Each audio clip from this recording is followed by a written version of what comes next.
Olá, seja bem-vindo ao nosso curso de Programação Científica com Python. Eu sou o professor Alisson Brito, da Universidade Federal da Paraíba. Hoje nós vamos introduzir o nosso curso e ter a nossa primeira aula sobre programando com fórmulas. E coordeno o Centro de Informática aqui, ó, o site para vocês darem uma olhada, é o ci.ufpb.br, né? Então tá aqui para quem quiser visitar, convido todos a quem não conhece, dar uma visitada lá. Eu também coordeno um laboratório que nós chamamos de Laser, Laboratório de Engenharia de Sistemas e Robótica. Então esse é o nosso site, laser.ci.ufpb.br. Também convido vocês aí a darem uma olhada, conhecer nossos trabalhos na área de robótica, sistemas embarcados, otimização, lógica e transporte, por aí vai, né? Bem, o nosso curso, ele está já, na verdade, disponível no site, que eu vou editando à medida que o nosso curso for avançando.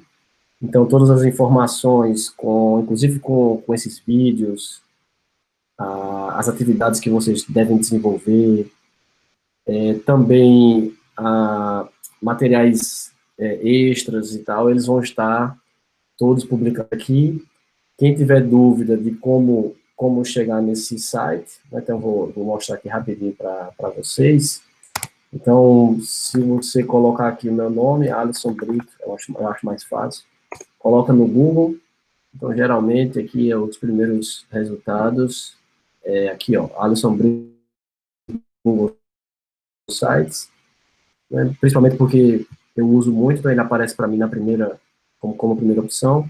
E aqui é o site, então o site que eu uso para publicar meus materiais, projetos, e essa parte de projeto e publicação estão meio defasadas, mas bem. E aqui embaixo, o último link, ó, Programação Científica com Python, está o nosso curso, tá? Então, como eu disse, eu vou ter as informações básicas aqui sobre o conteúdo que nós vamos ver, referências e tal, e eu vou avançando à medida que, vou editando, na verdade, à medida que a gente for avançando nos materiais e também exercícios que eu vou passar para vocês e tal, certo? Então, eu vou explicar um pouquinho como é que vai ser a organização do curso. Então, a nossa ideia é que aqui nós vamos ter videoaulas como essa de hoje, né? Hoje a gente vai fazer um pouquinho de introdução aqui do nosso curso. E aí nós temos ali 11 tópicos ali para avançarmos. Eu estou estimando que a gente consiga aí avançar uns dois tópicos desse aí por semana. Talvez uma ou outra semana a gente consiga fazer 3 tópicos, e aí acho que a gente vai conseguir vencer o cronograma aí desse calendário especial da UFPB. Esse curso, ele é principalmente baseado em um livro, tá aqui, ó, A Primer on Scientific Programming with Python, tá? Então o livro é esse aqui, né? Que inclusive a Springer publicou ele gratuitamente nesse link, então vocês podem já clicar e darem uma olhada e estudarem pelo livro, se desejarem. Então, eu inclusive eu recomendo, né, porque aqui nesse nosso curso vamos ter uma compilação de exercícios e conteúdos desse livro, mas não vamos vencer o livro completo, né? Seria muito extenso. Então, o livro com certeza é um material mais extenso. O livro também tem uma abordagem de dar uma introdução bem básica a Python, então quem de vocês estiver assistindo aqui e por algum motivo tiver alguma dúvida em alguma questão da linguagem Python, pode utilizar o livro também como referência para tirar dúvidas, além dos vários portais e materiais que tem disponíveis aí pela internet, tá? Bem, então, eu estou usando aqui um notebook, né, como a gente chama, um notebook colaborativo, tá? Que é quem já conhece, é o Jupyter. Esse notebook colaborativo, ele apresenta, vocês vão ver aqui, vão entender, ele apresenta os conteúdos de texto e conteúdos de programação e eu posso aqui executar trechos de código e vocês vão ver o resultado na mesma hora, né? Então, ele se torna interessante por causa disso.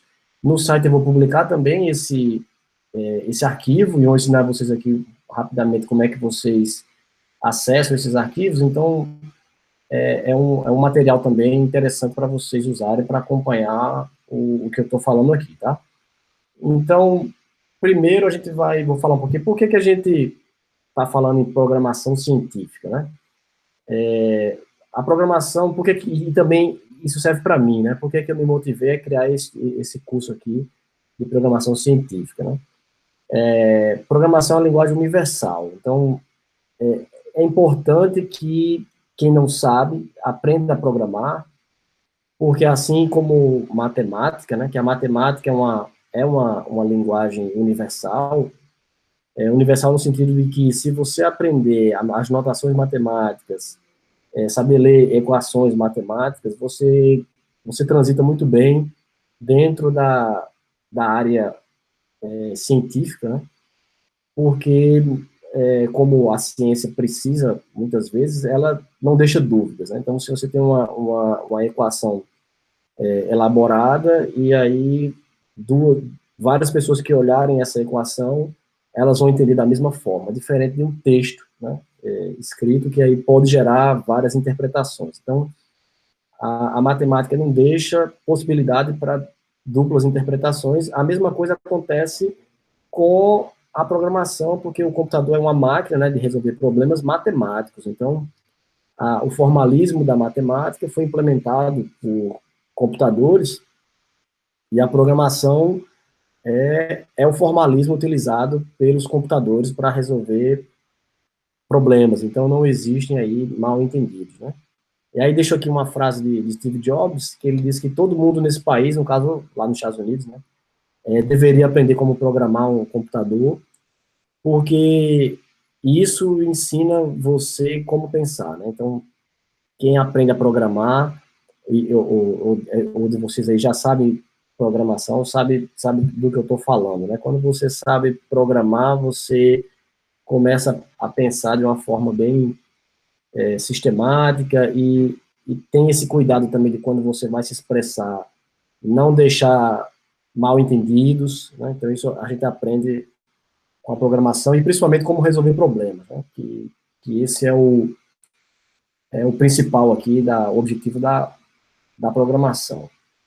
Mas aí porque Python, né? Então, quem não conhece a linguagem Python, ela é simples de instalar, de usar e de aprender, então é extremamente didático. Vocês vão ver aqui.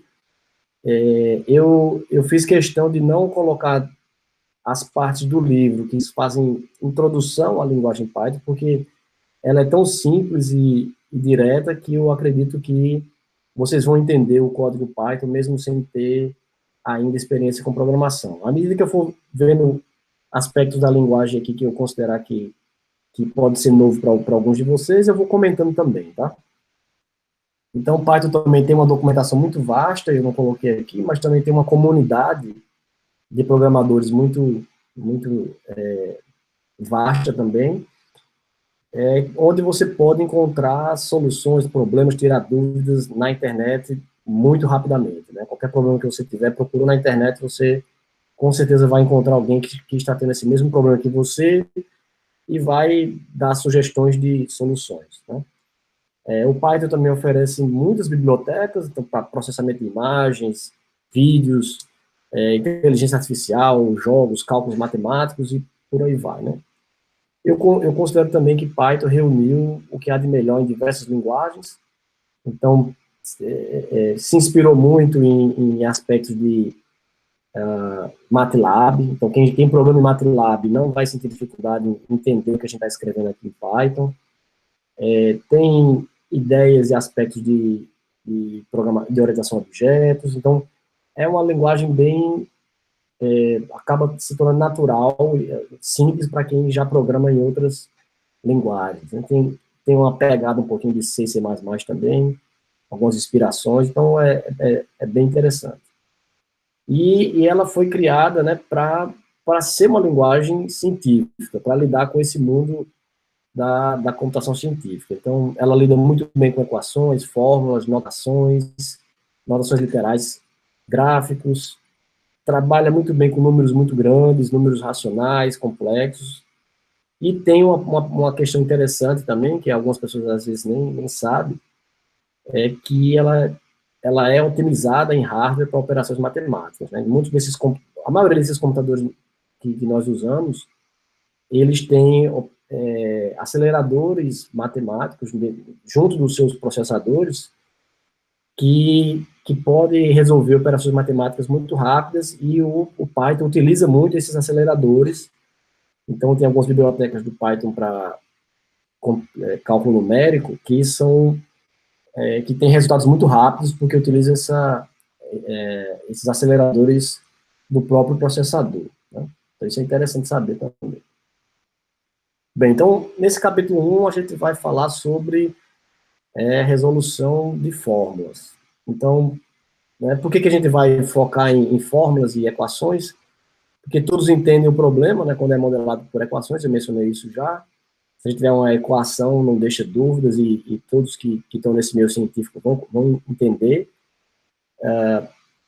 E se a gente for falar de equações e como resolver problemas com equações, a gente, por tabela, vai estar falando de conceitos fundamentais de programação, né, que aí estão as variáveis, expressões aritméticas, objetos, impressão de resultados na tela. Então, aquela coisa básica da programação, na hora que a gente for estudar como resolver fórmulas e equações, utilizando o Python, a gente vai acabar vendo isso aí também, né? Então, a gente vai acabar vendo esses aspectos da linguagem, então vai servir também como uma introdução a Python.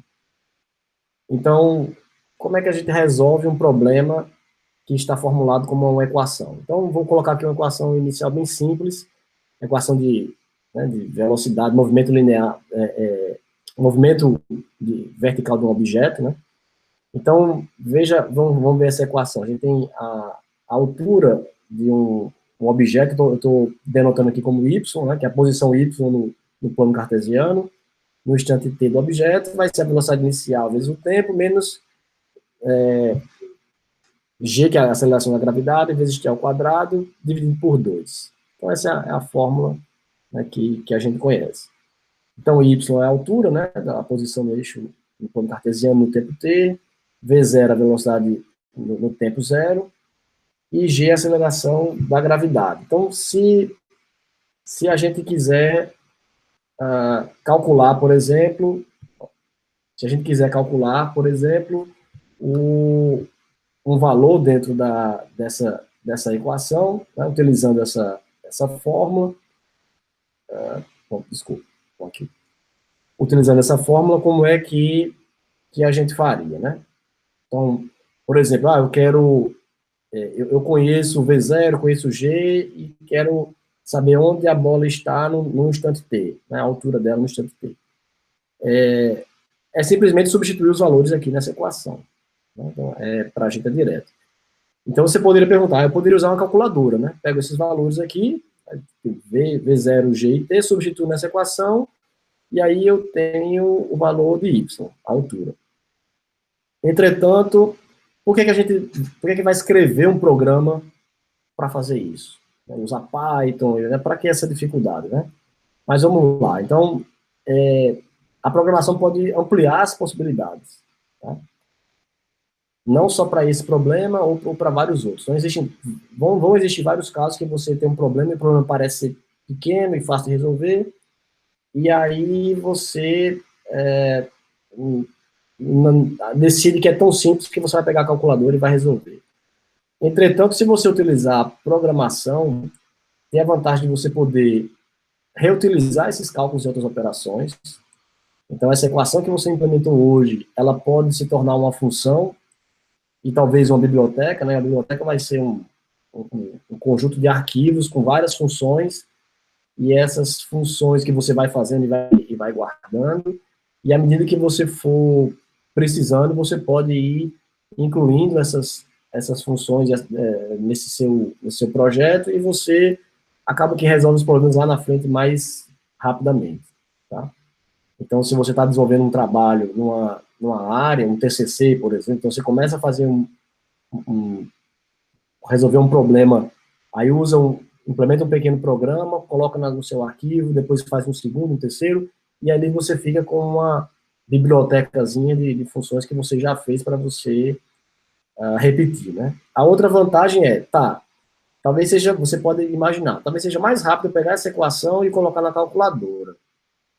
Entretanto, é comum que essas operações você precise realizar elas milhares de vezes. Então, se você chegar assim, mas agora eu quero uma outra coisa, eu quero pegar a bola e quero traçar toda a trajetória que ela fez. Né? Então, pegar diversos instantes de tempo e também diversas velocidades iniciais e fazer vários arremessos, né, dessa bola para ver a trajetória dela e aí ver a posição dela em vários momentos, talvez até plotar gráficos e tal para eu comparar. Então aí sim a sua implementação vai se tornar bastante útil, porque você vai executar aí milhares ou talvez milhões de vezes essas operações, né? E aí o computador vai conseguir fazer isso aí em questões de segundos, tá? Então isso aí torna também a coisa mais interessante. Então, a outra vantagem é você exibir gráficos, como eu mencionei, a possibilidade de você fazer isso, e análises mais complexas, a gente fala muito aí análise de dados, né, nessa linha, e aí se você, mesmo que sejam pequenas equações, você vai pegar uma equação que calcula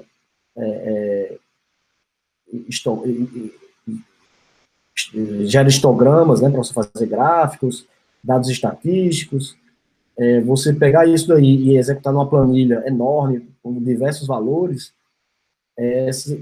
isso em programação e isso em Python é muito simples, como a gente vai ver mais à frente, né? Então, pegar um arquivo imenso, com uma planilha lá Excel, e você querer fazer ali um cálculo em cima daquilo, e gerar gráficos, e repetir isso para vários arquivos que você tem no seu computador, isso em Python é muito simples, tá?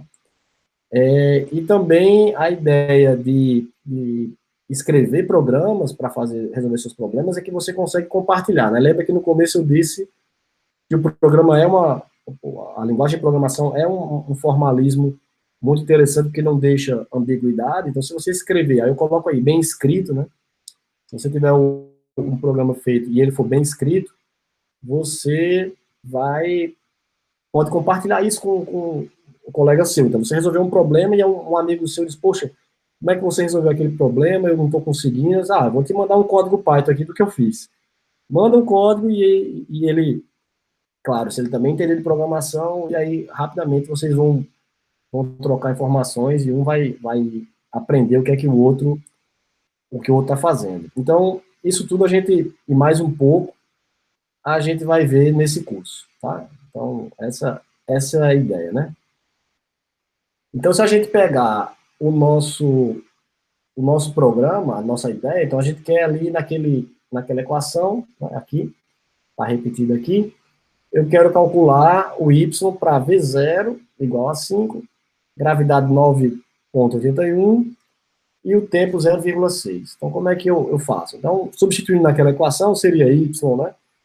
5 vezes 0,6, menos 1 sobre 2, vezes 9,81, vezes 0,6 ao quadrado.